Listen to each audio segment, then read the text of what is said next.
കർത്താവിൻ്റെ അതിപരിശുദ്ധ നാമം വാഴ്ത്തപ്പെടുമാറാകട്ടെ.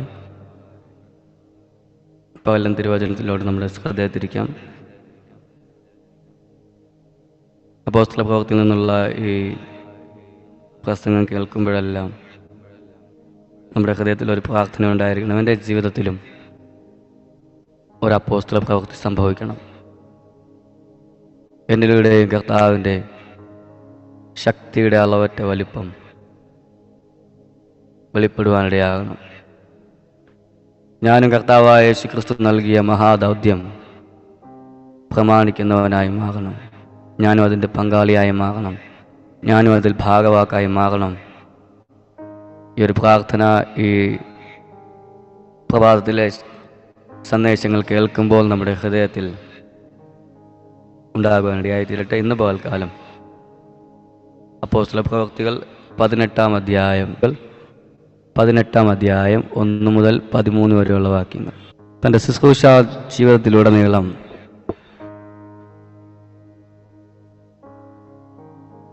ഒരു സ്ഥലത്ത് നിന്ന് മറ്റൊരു സ്ഥലത്തിലേക്ക് ഓടിപ്പോകേണ്ടി വന്ന അനുഭവങ്ങൾ പൗലോസിൻ്റെ ജീവിതത്തിൽ നിരവധിയാണ്. പക്ഷെ തൻ്റെ യാത്രകളെല്ലാം താൻ ആരംഭിക്കുന്നത് ആത്മാവിൻ്റെ നിയോഗത്തിന് അനുസരിച്ചാണ്. പക്ഷെ പലപ്പോഴും തൻ്റെ ജീവിതത്തിൽ ഒരു സ്ഥലത്ത് നിന്ന് മറ്റൊരു സ്ഥലത്തിലേക്ക് ഓടിപ്പോകേണ്ടി വന്നു. പരിശുദ്ധാത്മാവിനെ അനുസരിച്ച് ജീവിക്കുവാൻ താല്പര്യപ്പെടുന്ന നാം നമ്മുടെ ജീവിതത്തിൽ ചില അലച്ചിലുകൾ വന്നു എന്ന് പറഞ്ഞ് എൻ്റെ ജീവിതം അല്ലെങ്കിൽ എൻ്റെ മുന്നോട്ടുള്ള യാത്ര എന്തായി തീരും എന്ന് ചിന്തിക്കേണ്ട കാര്യമില്ല. ഇവിടെ പൗലോസിനോട് ദൈവം സംസാരിക്കുന്ന വളരെ പ്രത്യേകമായ ഒരു കാര്യം, ഈ ദേശത്തിൽ എനിക്ക് അനേകം പേരുണ്ട്, ആരും നിന്റെ ദേഹത്ത് കൈവയ്ക്കില്ല. കൊരിന്തിൽ നിന്നും അഥേനയിൽ നിന്നും ഏകദേശം 1.5 മണിക്കൂർ, ഒരു മണിക്കൂറും 11 മിനിറ്റും, അതായത് 83.0 കിലോമീറ്റർ സഞ്ചരിച്ചാണ് പൗലോസ് അഥേനയിൽ നിന്നും കൊരിന്തിലെത്തുന്നത്. അഥേനയിൽ ശീലാസിനു വേണ്ടിയും തിമോഥെയോസിനു വേണ്ടിയും പൗലോസ് കാത്തിരിക്കുകയായിരുന്നു. അഥേനയിൽ താൻ കാത്തിരിക്കുമ്പോൾ തന്നെ തൻ്റെ ഹൃദയം ചൂടുപിടിച്ചതുകൊണ്ട് അവിടെ നിന്ന് അവിടെ ഉണ്ടായിരുന്ന എല്ലാവരോടും സിനഗോഗിലും ചന്തസ്ഥലങ്ങളിലും ദൈവവചനം അവരോട് സംസാരിക്കാൻ തുടങ്ങി. പൗലോസിന്റെ സംസാരം കേട്ട അഥേനയിലെ തത്വജ്ഞാനികൾ പൗലോസിനെ കേൾക്കുവാൻ തുനിഞ്ഞു. എയ്റോപ്പാഗസ് എന്ന് പറയുന്ന തത്വജ്ഞാനികൾ ഒന്നിച്ചു കൂടുന്ന ആ വേദിയിൽ പൗലോസിനെ കൊണ്ടുപോകുന്നു. ആ പ്രത്യേക സ്ഥലത്ത് പൗലോസിനെ കൊണ്ടുപോകുന്നു. അവിടെ വെച്ച് പൗലോസ് അവരുടെ മധ്യത്തിൽ കണ്ട അജ്ഞാത ദേവന് ഒരു വേദിക്കല്ല് എന്ന കാര്യത്തെ ആസ്പദമാക്കി യേശു ക്രിസ്തുവിനെ വളരെ വ്യക്തമായി ജാതികളുടെ മധ്യത്തിൽ വരച്ചു കാട്ടുന്നു. ഏതൊരു വ്യക്തിയോടും സുവിശേഷം പറയുവാൻ നാം ആഗ്രഹിക്കുന്നുവെങ്കിൽ നമുക്ക് സുവിശേഷം ആരംഭിക്കുവാൻ അവിടെ നമുക്കൊരു ഹിന്റ് ഉണ്ടായിരിക്കും. ആ വ്യക്തിയിലോ ആ വ്യക്തി ആയിരിക്കുന്ന സ്ഥലത്തോ നമുക്കൊരു ഹിന്റ്, ഒരു സാധ്യത നമുക്ക് കാണാൻ പറ്റും. കാരണം എല്ലാവരുടെ ജീവിതത്തിലും സുവിശേഷം വളരെ അത്യന്താപേക്ഷിതമാണ്. സുവിശേഷത്തിന് പ്രവേശിക്കുവാൻ സകല വ്യക്തിയുടെയും ജീവിതത്തിൽ ഒരു വാതിലുണ്ടായിരിക്കും. ജാതികളുടെ മധ്യത്തിൽ എങ്ങനെ സുവിശേഷം പറയാൻ പറ്റും? പക്ഷെ ലോകസ്ഥാപനത്തിന് മുന്നേ അവർ പോലും അറിയാതെ അവരുടെ മേൽ അവർ സുവിശേഷം കേൾക്കണമെന്നും അവർ ദൈവ പൈതങ്ങളായി മാറണമെന്നും ഒരു ദിവസം എൻ്റെ അപ്പോസ്തലനായ പൗലോസ് ഇവിടെ വന്ന് പ്രസംഗിക്കും. ആ പ്രസംഗം മുഖാന്തരം അനേകർ ദൈവത്തിലേക്ക് തിരിയും. അദ്ദേഹത്തിൻ്റെ പ്രസംഗം അപ്പോസ്തല പ്രവൃത്തി എന്ന പുസ്തകത്തിൽ രേഖപ്പെടുത്തും. അത് പിന്നീട് കർത്താവിൻ്റെ വരവോളം വിശ്വാസികളെ ഉറപ്പിക്കുകയും കർത്താവിലേക്ക് അനേകരെ കൊണ്ടുവരികയും ചെയ്യും എന്നുള്ള കർത്താവിൻ്റെ മുൻനിർണയ പ്രകാരം അവരിൽ ആരോ ഒരു വ്യക്തി, എൻ്റെ ഹൃദയത്തിലെ ചിന്ത ഇങ്ങനെയാണ്, അവർ ഭയങ്കര ദൈവിക വിശ്വാസികളായിരുന്നതുകൊണ്ട് അവരിൽ ആർക്കും ഒരു ചിന്തയുണ്ടായി, ഏതെങ്കിലും പുരോഹിതന്മാർക്കായിരിക്കാം, ഇനി നാം ഏതെങ്കിലും ദൈവങ്ങളെ ആരാധിക്കാതെ പോയാലോ എന്ന് കരുതി അവരൊരു അജ്ഞാത ദേവന് ഒരു വേദിക്കല്ലുണ്ടാക്കി. അത് പൗലോസിന് സുവിശേഷത്തിൻ്റെ വാതിലായിരുന്നു. സാധാരണക്കാരന് ഒരുപക്ഷെ അതൊരു അന്യദേവനായിരിക്കാം. പക്ഷെ പൗലോസിന് അത് സുവിശേഷം പറയാൻ ഒരു വാതിലായിരുന്നു. നാമും നമ്മുടെ ചുറ്റുപാടുകളെ സസൂക്ഷ്മം നിരീക്ഷിക്കുന്നവരായിരിക്കും. ചില വാതിലുകൾ, സുവിശേഷം പങ്കുവയ്ക്കുവാൻ ചില വാതിലുകൾ നമുക്ക് കാണാൻ പറ്റും. സാധാരണ ഒരു മനുഷ്യന് അവരുടെ ദൈവങ്ങളിൽ ഒരു ദേവനായിട്ട് തന്നെ കാണാൻ പറ്റൂ. പക്ഷെ പൗലോസ് കണ്ടതൊരു അവരുടെ ദൈവങ്ങളൊരു ദേവനായിട്ടല്ല, സുവിശേഷത്തിൻ്റെ ഒരു വാതിലായിട്ടാണ്. അതിനെ പ്രതിപാദിച്ചുകൊണ്ടാണ് പൗലോസ് അവരോട് സുവിശേഷം പങ്കുവയ്ക്കുന്നത്. ജാതികളോട് സുവിശേഷം പങ്കുവയ്ക്കുന്നു. അത് കേട്ട് അനേകർ പൗലോസിനോട് കൂടുന്നു. എന്നാൽ അവിടെയും ഒരു കൂട്ടം ജനം പൗലോസിനെതിരെ തിരിയുന്നു, ഒരു കൂട്ടം പേർ പൗലോസിന് കൂടെ ചേരുന്നു. അവർ ക്രിസ്ത്യാനികളാകുന്നു, യേശുവിനെ വിശ്വസിക്കുന്നു, യേശുവിൻ്റെ പൈതങ്ങളായി ജീവിക്കുന്നു. അവിടെ ഒരു സഭ സ്ഥാപിതമായിട്ടുണ്ടായിരിക്കാം. എന്നാൽ തനിക്കെതിരെ പീഡനം വന്നപ്പോൾ താൻ അവിടെ നിന്ന് സഞ്ചരിച്ച് ഏകദേശം 1 മണിക്കൂറും 11 മിനിറ്റും അകലെയുള്ള കൊരിന്ത് എന്ന പട്ടണത്തിലേക്ക് കടന്നു വരുന്നു. അവിടെയുള്ള പൗലോസിൻ്റെ സുവിശേഷ വേലയെക്കുറിച്ചാണ് 18-ാം അധ്യായം പ്രതിപാദിക്കുന്നത്. 18-ാം അധ്യായത്തിൽ പൗലോസ് 2 വ്യക്തികളെ കണ്ടുമുട്ടുകയാണ്. ഇവരുടെ പേര് എനിക്ക് വളരെ ഇഷ്ടമാണ്, അക്വില, പ്രിസ്കില്ല. ഭാര്യയും ഭർത്താവുമാണെങ്കിലും പേരിന് ഭയങ്കര ചേർച്ച. ചിലർക്കൊക്കെ ഇങ്ങനെ ചേർച്ചയുള്ള പേരുള്ള പങ്കാളികളെ കിട്ടും. എനിക്കത് ഭയങ്കര സന്തോഷമാണ്. എനിവേ, അപ്പോൾ അവരുടെ പേര് ഭയങ്കര സാമ്യമുള്ളതാണ്. റോമിലായിരിക്കുമ്പോൾ കർത്താവിനെ കണ്ടുമുട്ടിയവരായിരുന്നു അക്വിലയും പ്രിസ്കില്ലയും. ഒരുപക്ഷെ റോമിലെ സഭയിലെ വ്യക്തികളായിരുന്നിരിക്കാം. എന്നാൽ ക്ലൗഡിയസ് കൈസർ താൻ പുറപ്പെടുവിച്ച നിയമത്തിൻ്റെ പ്രകാരം റോമിൽ നിന്ന് എല്ലാ യഹൂദന്മാരും പോകണം. അങ്ങനെ അവർ കൊരിന്ത് എന്ന പട്ടണത്തിലേക്ക് കടന്നു വരുന്നു. അവിടെ വച്ച് പൗലോസിനെ ഇവർ കണ്ടുമുട്ടുന്നു. കണ്ടുമുട്ടിയവർ സംസാരിക്കുന്നു, പൗലോസിനെ പരിചയപ്പെടുന്നു. പരിചയപ്പെട്ടപ്പോൾ ഒരു കാര്യം പൗലോസിന് മനസ്സിലായി, ഇവർ ചെയ്യുന്ന പണിയും ഞാൻ ചെയ്യുന്ന പണിയും ഒന്നാണ്. എന്ന് വെച്ചാൽ കൊരിന്തിൽ പൗലോസ് എത്തിയപ്പോൾ അവിടെ താൻ സുവിശേഷത്തിനായിട്ടുള്ള വാതിലൊന്നും കണ്ടില്ല. പക്ഷെ 2 വ്യക്തികളെ കണ്ടു. അവരുടെ പണി എന്താണെന്ന് അദ്ദേഹം മനസ്സിലാക്കി. അവരോടുകൂടെ കൂടാരപ്പണി ആരംഭിക്കുവാൻ തുടങ്ങി. ഒരു കാലഘട്ടത്തിലേക്ക് തൻ്റെ മേലുള്ള ദൗത്യം സുവിശേഷം പറയുക എന്നുള്ളതാണ്, സുവിശേഷം അറിയിക്കുക എന്നുള്ളതാണ്. എന്നാൽ സുവിശേഷത്തിനെ തനിക്കൊരു വാതിൽ തുറന്നു കിട്ടുന്നത് വരെ അക്വിലയോടും പ്രിസ്കില്ലയോടും കൂടെ ചേർന്ന് കൂടാരപ്പണികളിൽ താൻ ഏർപ്പെട്ടു. കേവലം കൂടാരപ്പണി ചെയ്ത് മുന്നോട്ട് പോവുകയല്ല അദ്ദേഹത്തിൻ്റെ ഉദ്ദേശം. എന്നാൽ ആ കാലഘട്ടത്തിൽ കൂടാരപ്പണി ചെയ്യേണ്ടി വന്നു. പാസ്റ്ററിൻ്റെ ജീവിതത്തിലൊരു അനുഭവം നമുക്കറിയാം. പാസ്റ്ററിന് ബൈബിൾ സ്കൂളിൽ പഠിക്കുമ്പം വെക്കേഷൻ ഉണ്ടായിരുന്നു. വെക്കേഷന് പാസ്റ്ററിന് വേണമെങ്കിൽ നാട്ടിലോട്ട് വരാം. പക്ഷെ ചുരുങ്ങിയ ദിവസങ്ങൾ ആയതുകൊണ്ടായിരിക്കാം പാസ്റ്റർ അവിടെയുള്ള താൻ പഠിച്ച കോളേജിലെ എൻ്റെ സമീപ പ്രദേശത്തുള്ള ഒരു വെള്ളക്കാരൻ്റെ ഭവനത്തിൽ താമസിച്ചു. അവിടെ പോയി നമുക്ക് താമസിക്കാം. പക്ഷെ ഒരു ഡിമാൻഡ് ഉണ്ട്, അവരോട് കൂടെ നാം ജോലി ചെയ്യണം. എങ്കിൽ മാത്രമേ അവരോട് കൂടെ നമുക്ക് താമസിക്കാൻ പറ്റൂ. അന്ന് പാസ്റ്റർ അദ്ദേഹത്തോടു കൂടെ അവിടെ ചില കായിക അധ്വാനങ്ങളിൽ ഏർപ്പെട്ടത് നമ്മിൽ ചിലർക്കറിയാം. ഇതുപോലെ അക്വിലയോടും പ്രിസ്കില്ലയോടും കൂടെ നിൽക്കേണ്ടതിന് പൗലോസ് കൂടാരപ്പണി അവരോട് കൂടെ ചെയ്തതായിരിക്കാം. പൗലോസിന് മുന്നേ കൂടാരപ്പണി അറിയാം എന്ന് ഞാൻ വിശ്വസിക്കുന്നു. എന്തു തന്നെ ആയാലും അദ്ദേഹം അവരോടുകൂടെ ജീവിച്ചു, കൂടാരപ്പണികളിൽ ഏർപ്പെട്ടു. നാമും എവിടെയെല്ലാം കടന്നു ചെല്ലുന്നു,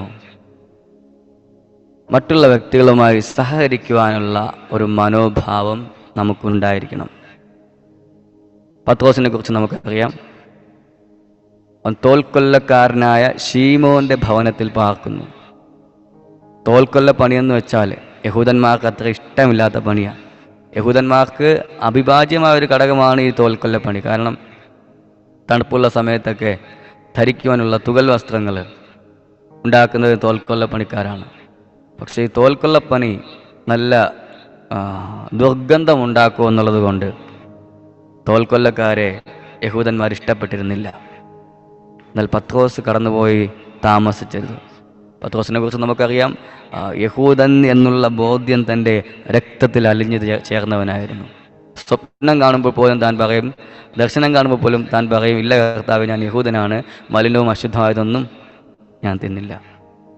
എങ്കിലും ആ പത്രോസ് ആ തോൽക്കൊല്ലക്കാരനോട് കൂടെ കടന്നു ചെന്ന് അദ്ദേഹത്തിൻ്റെ ഭവനത്തിൽ പാർത്തു. അതുപോലെ എങ്കിലും പത്രോസ് തോൽക്കൊല്ലക്കാരനോട് കൂടെ കടന്നു ചെന്ന് അദ്ദേഹത്തിൻ്റെ ഭവനത്തിൽ പാർത്തു. അതുപോലെ ഇവിടെ പൗലോസും ഇവരുമായി സഹകരിച്ച് മുന്നോട്ട് പോകുന്നു.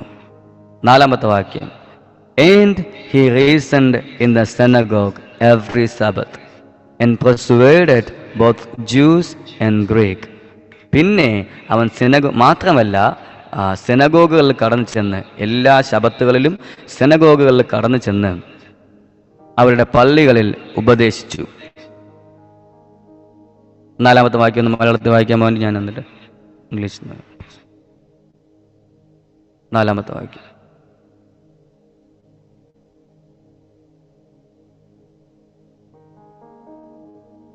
എന്നാൽ ശബത്ത് തോറും അവൻ പള്ളിയിൽ സംവാദിച്ച് യഹൂദന്മാരെ യവനന്മാരെ സമ്മതിപ്പിച്ചു. ആമേൻ. റീസന്റ് വാക്യം വരുന്നത് റീസന്റ് സമ്പാദിച്ചു എന്ന് വെച്ചാൽ യഹൂദന്മാരെ യേശു തന്നെ ക്രിസ്തുവെന്ന് തൻ്റെ വാക്കുകളിലൂടെ തന്നിൽ പകരപ്പെട്ടിരിക്കുന്ന ദൈവിക അഭിഷേകത്തിൻ്റെ ദൈവിക ജ്ഞാനത്തിൻ്റെ ശക്തിയോടുകൂടെ യഹൂദന്മാരെ സമ്മതിപ്പിച്ചു, യവനന്മാരെ സമ്മതിപ്പിച്ചു. ഇംഗ്ലീഷിൽ എനിക്ക് ഒരു പദം വളരെ ഇഷ്ടപ്പെട്ടു. And he reasoned in the synagogue every Sabbath and persuaded both Jews and Greek. യഹൂദന്മാരെയും യവനന്മാരെയും പിന്തുടർന്നു. പെർസുവേഡഡ്. യേശുവിന് വേണ്ടി ചിലരെ പിടിക്കുവാൻ പിന്തുടർന്നു. നാം ചിലതിനെ പിന്തുടരുന്ന എപ്പോഴെന്നറിയാമോ? നമുക്ക് ചിലതിനെ ഇഷ്ടപ്പെടുമ്പോഴാണ്. നമുക്ക് ചിലതിനെ ഇഷ്ടപ്പെടുമ്പോഴാണ്. നമുക്കെല്ലാം മനസ്സിലാക്കാൻ പറ്റുന്നത് ഒരു ഉദാഹരണം പറഞ്ഞാൽ,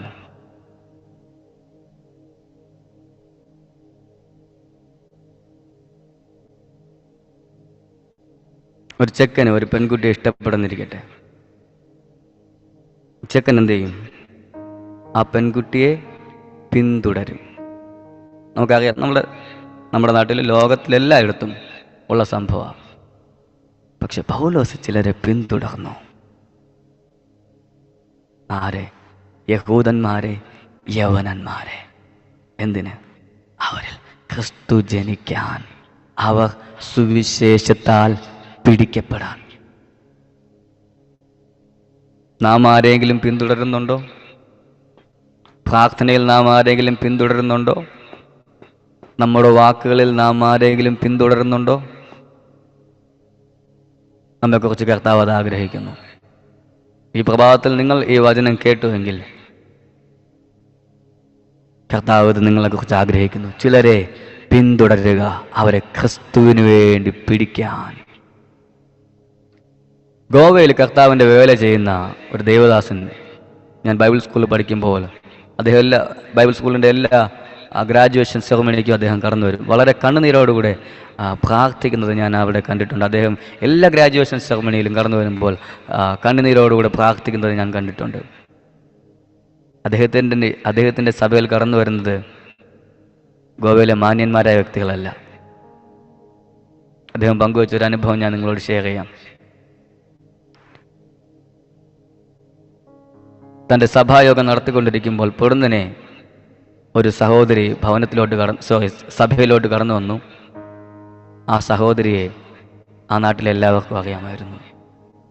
സഭാവിശ്വാസികൾക്കൊന്നും അത് ഇഷ്ടപ്പെട്ടില്ല. പക്ഷേ ഇഷ്ടപ്പെടാത്ത സഭാവിശ്വാസികൾക്ക് അനുസൃതമായി അദ്ദേഹം പ്രതികരിച്ചില്ല. എന്നാൽ നാളുകൾ കടന്നുപോയപ്പോൾ ആ സഹോദരി മാനസാന്തരപ്പെട്ടു. അദ്ദേഹം പറഞ്ഞത് ഇപ്രകാരമാണ്: fall in love with souls. ആത്മാക്കളുമായി എന്ന് വെച്ചാൽ ആത്മാക്കൾ അറിയാലോ, ആത്മാക്കളുമായി പ്രണയത്തിലാകുക, അവരെ നേടാൻ വേണ്ടി. സുവിശേഷമല്ല നമ്മുടെ കാര്യം മാത്രം നോക്കുന്ന പരിപാടിയല്ല. ചിലരെ പ്രാണൻ കളഞ്ഞ് സ്നേഹിക്കുവാൻ നമുക്കിടയാകണം. ഇതെങ്ങനെ സാധ്യമാകും? പരിശുദ്ധാത്മാവിന് നാം നമ്മെ തന്നെ വിധേയപ്പെടുത്തുമ്പോൾ, പരിശുദ്ധാത്മാവിന് ഞാൻ എന്നെ തന്നെ ഏൽപ്പിച്ചു കൊടുക്കുമ്പോൾ.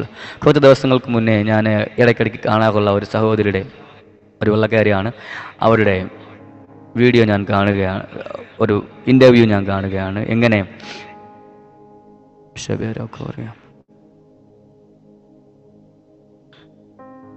അവർ സംസാരിക്കുന്നത്, അവർ ഫാമിലിയായിട്ട് സംസാരിക്കുകയാണ്, ഭാര്യയും ഭർത്താവും യുവജനങ്ങൾക്ക് വേണ്ടി സംസാരിക്കുകയാണ്. എങ്ങനെ പോണോഗ്രഫിയിൽ നിന്നും മാസ്റ്റർബേഷനിൽ നിന്നും രക്ഷപ്പെടാം, പാവപ്രവർത്തികളിൽ നിന്ന് എങ്ങനെ രക്ഷപ്പെടാം എന്നതിനെക്കുറിച്ച് അവരുടെ ജീവിതാനുഭവങ്ങളിൽ നിന്ന്, ഇംഗ്ലീഷുകാരാണ് അവരത്, അതുകൊണ്ട് ഫ്രാങ്കായിട്ട് സംസാരിക്കും. അപ്പോൾ ഈ സഹോദരിയുടെ ജീവിതത്തിൽ തൻ്റെ യൗവനകാലത്തിൽ, തൻ്റെ കൗമാരപ്രായത്തിൽ താൻ ഒത്തിരി പീഡകളിലൂടെ കടന്നു പോയിട്ടുണ്ട്. ഇത് മുഖാന്തരം തൻ്റെ ജീവിതത്തിൽ മറ്റു മനുഷ്യരുടെ വെറുപ്പാണ്. എന്നാൽ താൻ തൻ്റെ ജീവിതാനുഭവങ്ങളെ പങ്കുവെച്ച് വ്യത്യസ്തരായ വ്യക്തികൾക്കുള്ള എങ്ങനെ പാപത്തെ അതിജീവിക്കാമെന്ന വിഷയത്തെക്കുറിച്ചുള്ള വ്യത്യസ്തരായ വ്യക്തികൾക്കുള്ള സംശയങ്ങളെ താൻ പറഞ്ഞു കൊടുത്തിട്ട് താൻ ആ ഓൺലൈനിലുള്ളവർക്ക് വേണ്ടി പ്രാർത്ഥിക്കുവാൻ ആരംഭിച്ചപ്പോൾ ആ സഹോദരി പറഞ്ഞൊരു കാര്യമുണ്ട്: എൻ്റെ ഉള്ളിൽ ഇപ്പോൾ ഭയങ്കരമായ സ്നേഹം നിറയുന്നു. മനുഷ്യരെ സ്നേഹിക്കാൻ പറ്റാത്ത വ്യക്തിയാണ്. കാരണം ആ സഹോദരി അങ്ങനെയുള്ള പീഡകളിലൂടെ കടന്നുപോയി. ഇതാണ് പരിശുദ്ധാത്മാവ് നമ്മിൽ പ്രവർത്തിക്കുമ്പോൾ നാം വ്യക്തികളെ, ഒരുപക്ഷെ നമുക്ക് നമ്മുടെ മാനസിക സ്ഥിതി വെച്ച് അവരെ അംഗീകരിക്കാൻ പറ്റില്ലായിരിക്കാം, നമ്മുടെ സമൂഹത്തിൻ്റെ സ്ഥിതി വെച്ച് അവരെ അംഗീകരിക്കാൻ പറ്റില്ലായിരിക്കാം. എന്നാൽ എൻ്റെ ഹൃദയത്തിൽ അവരോടൊരു സ്നേഹമുണ്ടാകും. ആ സ്നേഹം അവനെ ക്രിസ്തുവിന് വേണ്ടി നേടാനാണ്. ആ സ്നേഹം എന്നിൽ വെളിപ്പെടുമ്പോൾ യേശു കർത്താവ് പറഞ്ഞ ഉപമ പോലെ നഷ്ടപ്പെട്ടു പോയ ഒന്നിനു വേണ്ടി ആ 99 ഒതുക്കി വെച്ചേച്ച് ഇടയൻ കടന്നു പോകും. ഈ പ്രഭാതത്തിൽ തിരുവചനം നമ്മോട് സംസാരിക്കുന്നത്, നാം ചിലരെ യേശുവിന് വേണ്ടി പിടിക്കാൻ പിന്തുടരണം. അതൊരു പക്ഷേ എൻ്റെ മകനാകാം, അതൊരു പക്ഷേ എൻ്റെ മകളാകാം, അതൊരു പക്ഷേ എൻ്റെ ഭർത്താവാകാം, അതൊരു പക്ഷേ എൻ്റെ ഭാര്യയാകാം, അതൊരു പക്ഷേ എൻ്റെ ബന്ധുവാകാം, അതൊരു പക്ഷേ എൻ്റെ അയൽക്കാരനാകാം, അതൊരു പക്ഷേ എൻ്റെ ചാർച്ചക്കാരനാകാം, അതൊരു പക്ഷേ ഞാൻ റോട്ടിലൂടെ നടക്കുമ്പോൾ കണ്ട ഒരു വ്യക്തിയാകാം. ആത്മാവ് ചിലരെ കുറിച്ച് നിങ്ങളുടെ ഹൃദയത്തിൽ ഇടപെട്ടാൽ അവരെ പിന്തുടരുക.